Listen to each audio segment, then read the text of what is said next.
दोस्तों नमस्कार। दोस्तों एक बहुत बड़ा अपडेट लेकर मैं आप लोग के बीच आया हूँ। दोस्तों कल मैंने एक वीडियो बनाया था और उस वीडियो में मैंने सुप्रीम कोर्ट से ये गुजारिश की थी कि वेस्ट बंगाल में इतनी बड़ी जो घटना घट रही है, वेस्ट बंगाल जो जल रहा है, उसके ऊपर आप स्वतः संज्ञान क्यों नहीं लेते हैं। अब मैं इसका क्रेडिट लूँ या ना लूँ, लेकिन मुझे बस इतना ही कहना है कि मेरे कल वीडियो डालने के बाद मैं क्रेडिट चाहूँ तो ले भी सकता हूँ, ले लेता हूँ कि सुप्रीम कोर्ट ने आज उस मामले को स्वतः संज्ञान लेते हुए उस पर एक बैठक की, मतलब कि जजों का 3 जजों की बेंच बैठी और वेस्ट बंगाल सरकार के बारे में, वहाँ के पुलिस प्रशासन के बारे में, वहाँ की एक्टिविटीज़ के बारे में कुछ ऑब्जर्वेशन किए हैं। तो सुप्रीम कोर्ट का ये जो स्टेप है, ये एक वेलकम स्टेप है और सुप्रीम कोर्ट के स्टेप बहुत पहले ले लेना चाहिए था। सुप्रीम कोर्ट पता नहीं क्यों कि इस घटना को इतने दिन घटने दिया, इस घटना के ऊपर इतनी राजनीति होने दी, इस घटना के ऊपर इतना सारा कुछ बीत गया। जब इतने सारे, मतलब कहते हैं नदी में पानी बह जाना, जब इतना पानी बह गया तब जाकर सुप्रीम कोर्ट इसके ऊपर संज्ञान लेता है। और सुप्रीम कोर्ट ने जो जो ऑब्जर्वेशन किए हैं, मैं अभी समाचार पत्रों में या अन्य माध्यम में जो देख रहा था, वो सब एक एक अपडेट मैं आपको देने की कोशिश करता हूँ। तो दोस्तों सबसे पहला सुप्रीम कोर्ट ने ये ऑब्जर्वेशन दिया है कि हॉस्पिटल के अंदर हज़ारों लोग घुसे कैसे हैं।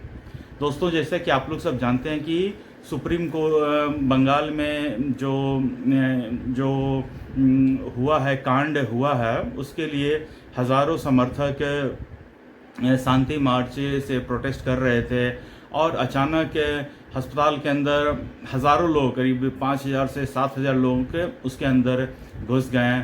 और उसके बाद प्रिंसिपल ने इस घटना को आत्महत्या, इस मर्डर को आत्महत्या कैसे बता दिया। उसके बाद वेस्ट बंगाल सरकार ने क्या किया, उस प्रिंसिपल का ट्रांसफ़र दूसरे किसी इस कॉलेज में कर दिया। तो सुप्रीम कोर्ट ने ये क्वेश्चन पूछा कि आपने उनका ज्वाइनिंग जो है दूसरे कॉलेज में कैसे करवाया। और भी बहुत सारा ऑब्जर्वेशन है। पीड़िता का नाम और पहचान कैसे सार्वजनिक हुई, मतलब कि जिसके साथ ये सब घटना हुई है उसका नाम, फोटो, वीडियो सारे सोशल मीडिया पर, न्यूज़ चैनल्स पर अवेलेबल हैं।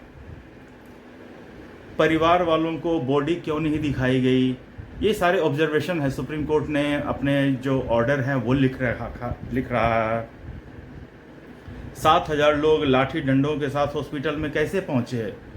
प्रदर्शन करने वालों पर पुलिस बल प्रयोग न करे, मतलब कि सरकार को साफ आदेश दिया गया है कि जो भी प्रोटेस्ट कर रहे हैं, शांतिपूर्ण प्रोटेस्ट कर रहे हैं, उनके ऊपर ममता सरकार अपनी ताकत न दिखाएं।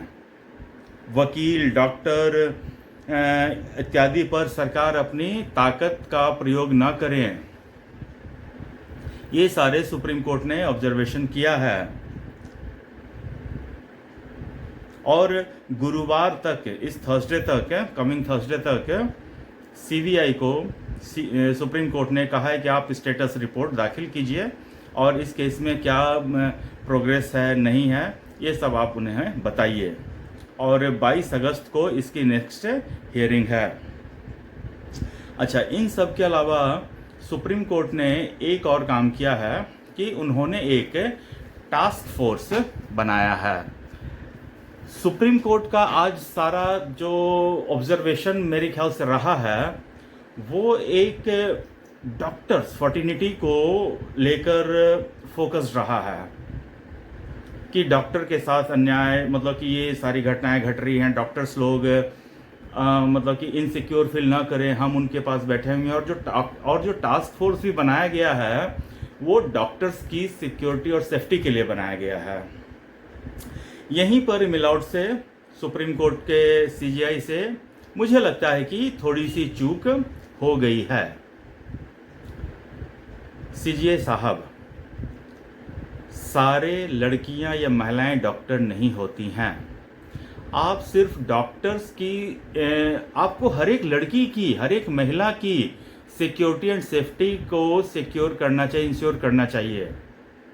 सब लोग डॉक्टर्स नहीं होते हैं। अब बताइए, इंजीनियर्स ने आपका क्या बिगाड़ा है? इंजीनियर से आपको कोई प्रॉब्लम है क्या? वकील से आपको कोई दिक्कत है क्या? और जो मजदूर महिलाएं हैं, वर्किंग और दूसरे सेक्टर्स में वर्किंग वुमेन हैं, रेडी पटरी मजदूर पर वर्किंग वुमेन हैं, क्या उनकी सेफ्टी और सिक्योरिटी इंश्योर नहीं की जानी चाहिए क्या? इस देश की हर एक लोगों को सेफ एंड सिक्योर फील कराने की ज़रूरत है माय लॉर्ड। आप यहीं पर आपसे थोड़ी सी चूक हो गई है। आप जो भी टास्क फोर्स बनाए हैं उसमें मुझे लगता है थोड़ी सी सुधार की गुंजाइश है। उसमें जो सिर्फ आपने डॉक्टर्स के लिए कहा है उसमें ये बताया जाना चाहिए कि हर एक लड़की की, हर एक महिला की सेफ्टी एंड सिक्योरिटी कैसे इंश्योर हो। हर किसी को सुरक्षा चाहिए। और इसके साथ ही बंगाल सरकार के ऊपर ने जो आपने सख्त टिप्पणियां की हैं, वो तो मतलब बंगाल सरकार के ऊपर तो कितने ऐसे मतलब कि केसेस चल रहे हैं, चाहे वो संदेश खाली का केस हो। अभी कुछ दिन पहले मैं देख रहा था सोशल मीडिया पर, वीडियो था कि एक पुरुष से भरे बाजार में एक महिला को डंडे से पिटाई कर रहा था। ये सब क्या है मिलॉर्ड? इन सब के ऊपर भी आपको स्वतः संज्ञान लेना चाहिए था। लेकिन मिलॉर्ड, सबसे बड़ी प्रॉब्लम आपके साथ क्या है ना कि आप किसी बड़ी घटना को अंजाम होने देते हैं, उसके बाद आपका जो है ना स्वतः संज्ञान जागता है, आपकी आत्मा जागती है। तब तक आप पता नहीं कान में पट्टी रुई डाल के सोते रहते हैं।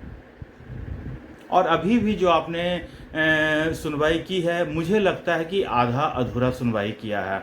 आपने सुनवाई किया है, वेलकम स्टेप है, लेकिन आपने हर एक लड़की की सुरक्षा के लिए टास्क फोर्स बनाने की बात नहीं की है। आपने सिर्फ डॉक्टर्स की बात कर।